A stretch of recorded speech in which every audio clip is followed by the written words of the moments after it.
Hello mga ma'am, ako na pud niya na pud ako nagsamok-samok sa inyong Facebook. First time pa jud ni na braid og ingon na aning style ako ang buhok. Unya makuyawan jud ko ba kay kani akong buhok ba ya? Kulot, baga. Straight lang inyong pananaw pero hasta ning baga abra katuluhon inyong ang buhok ani. Ay Jesus. Mo ani mga memes, nahapit na miya ni Manaya, oras na lang jud among gipaabot pero wa pa jud din taon mi nahuman sa mo ang props Jesus. Napay backdrop na mo nga ginapinturahan pa. Hoy, kaloying tawon sa balik ta diri tanawa nga ko ang book guys na human na jud. Wow. Ug mao pa jud din tawoy pag dress rehearsal na mo mga memes. Kaloying taon sa mga memes. Oy, daghan pa jud din taon ni wa nga human ani mo ang mga headdress ay napay mga kuana ni garter ug mga mata-mata ug mga unsa pa ang mga butang.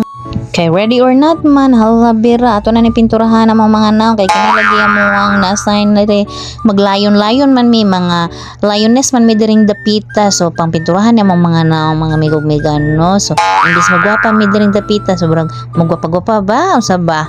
Kay basta lagi, nang gawas ang amo ang tinaguan diring mga dark lipstick o mga makeup, mga migog-miga, oy. Syempre, kay contest man ni, mag-pray jud mi no, nga tagahan may guidance.